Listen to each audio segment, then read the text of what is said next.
Dalam nama Bapa dan Putra dan Roh Kudus. Amin. Allah yang Maha Kuasa, Engkau telah memberi kami sabdamu sebagai lampu penuntun langkah kami dan obor penyuluh jalan kami. Lewat Roh-Mu yang kudus, berikanlah kami telinga yang rela mendengarkan dan hati yang ingin tahu kehendak-Mu, supaya kami dapat menikmati sukacita dalam firman-Mu. Demi Kristus, sabda-Mu yang hidup dan berkuasa, bersama Dikau dan Roh Kudus, kini dan sepanjang segala masa. Amin.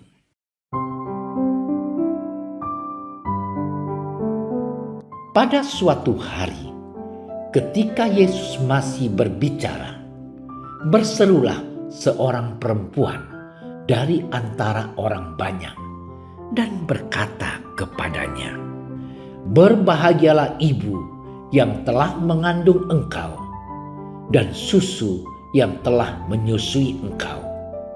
Tetapi ia berkata, "Yang berbahagia ialah mereka yang mendengarkan firman Allah dan yang memeliharanya."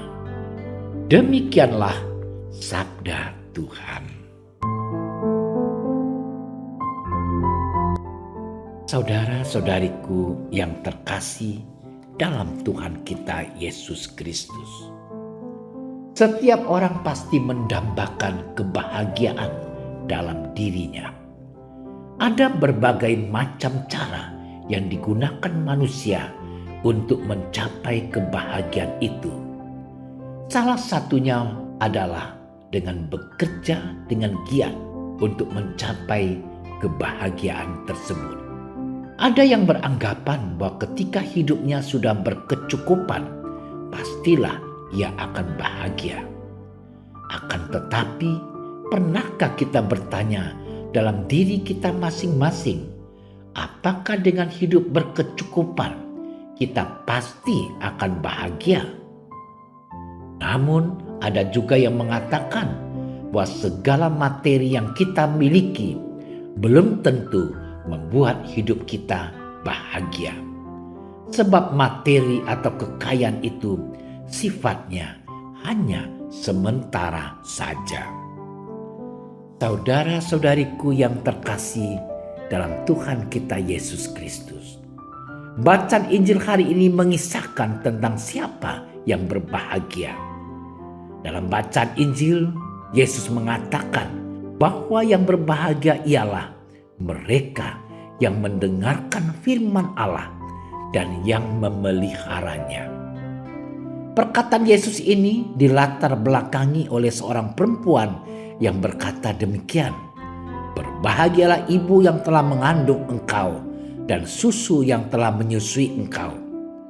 Maksud dari perkataan Yesus ialah bahwa hidup manusia bukan semata-mata tentang duniawi saja, melainkan juga tentang surgawi. Yesus mengharapkan dan mengajak para muridnya dan para pendengar supaya mereka juga mau mendengarkan sabda Tuhan dan mau melaksanakannya dalam hidup mereka sehari-hari. Saudara-saudariku yang terkasih, yang dicintai oleh Tuhan, melalui bacaan Injil hari ini Yesus juga mengajak kita supaya kita mau mendengarkan sabdanya dan melaksanakannya dalam hidup harian kita. Hal ini bertujuan supaya kita memperoleh kebahagiaan yang sejati, yakni kehidupan kekal nantinya. Tentunya ada sebagian dari kita yang bertanya, bagaimana caranya memperoleh kebahagiaan sejati itu? Caranya ialah dengan melaksanakan setiap pekerjaan kita dengan tulus hati. Dalam setiap pekerjaan itu juga, Yesus mengharapkan supaya kita juga selalu menyediakan waktu untuk datang kepadanya. Perlu diingat bahwa Allah telah memberikan rahmat-Nya dengan cuma-cuma kepada kita. Oleh karena itu, patutlah kita bersyukur atas rahmat yang telah kita terima. Saudara-saudariku yang terkasih, mendengarkan sabda Tuhan saja tidaklah cukup. Kita juga harus mampu melaksanakannya dalam hidup kita sehari-hari. Ada banyak hal yang bisa kita lakukan dalam hidup harian kita demi melaksanakan sabda Tuhan, seperti hidup rukun dengan keluarga kita, membuka hati kita, mengasah kepekaan kita, dan peduli pada sesama kita, membantu sesama yang berkekurangan, berpartisipasi aktif dalam hidup menggereja dan bermasyarakat. Yakin dan percayalah bahwa melalui itu semua kita akan memperoleh kebahagiaan sejati, seperti yang pernah dikatakan oleh Santa Teresa dari Kalkuta, bahwa cinta dimulai dengan merawat orang-orang terdekat kita. Saudara-saudariku yang dicintai oleh Tuhan, melalui bacaan Injil hari ini kita diajak untuk mampu melaksanakan sabda Tuhan dan juga mampu melaksanakannya dalam hidup sehari-hari kita melalui tugas dan pekerjaan kita masing-masing. Tuhan memberkati kita. Allah Bapa yang Maha Baik, kami bersyukur atas rahmat yang selalu Engkau limpahkan dalam hidup kami. Bapa yang Maha Baik, kami mohon kepadamu, semoga kami mampu melaksanakan sabdamu dalam hidup kami sehari-hari. Dan kami juga mampu mewartakan sabdamu kepada semua orang. Demi Kristus, Tuhan dan pengantara kami. Amin. Kami berdiri di hadapan-Mu, ya Roh Kudus. Pada saat kami berkumpul di dalam nama-Mu, bersama-Mu sendiri yang membimbing kami, membuat diri-Mu nyaman berdiam di hati kami. Ajarilah kami jalan yang harus kami tempuh dan bagaimana kami harus mengikuti jalan itu.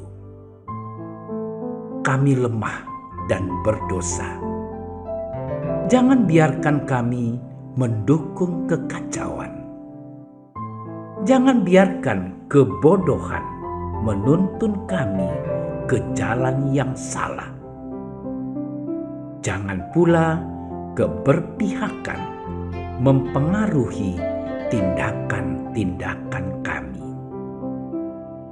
Kiranya kami menemukan di dalam Engkau kesatuan kami, agar kami boleh berjalan bersama menuju kehidupan abadi dan tidak menyimpang dari jalan kebenaran dan apa yang benar.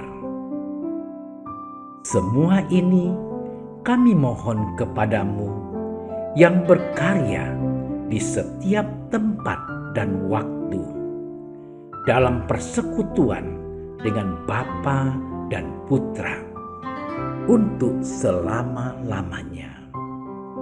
Amin. Bapa kami yang ada di surga, dimuliakanlah nama-Mu. Datanglah kerajaan-Mu. Jadilah kehendak-Mu di atas bumi seperti di dalam surga.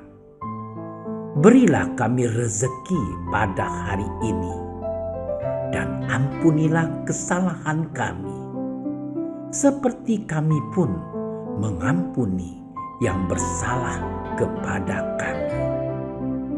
Dan janganlah masukkan kami ke dalam percobaan, tetapi bebaskanlah kami dari yang jahat. Amin. Salam Maria, penuh rahmat, Tuhan sertamu. Terpujilah engkau di antara wanita, dan terpujilah buah tubuhmu Yesus. Santa Maria, Bunda Allah, doakanlah kami yang berdosa ini, sekarang dan waktu kami mati. Amin. Kemuliaan kepada Bapa dan Putra dan Roh Kudus, seperti pada permulaan, sekarang, selalu, dan sepanjang segala masa. Amin. Dalam nama Bapa dan Putra dan Roh Kudus. Amin. Terima kasih sudah menyaksikan renungan hari ini. Jangan lupa like, subscribe, dan aktifkan tombol loncengnya agar Anda yang pertama mendapatkan notifikasi updatean renungan harian dari Komsos Keuskupan Padang. Dan bagikan ke sosial media agar saudara-saudara kita dapat mendengarkan dan merenungkan firman Tuhan.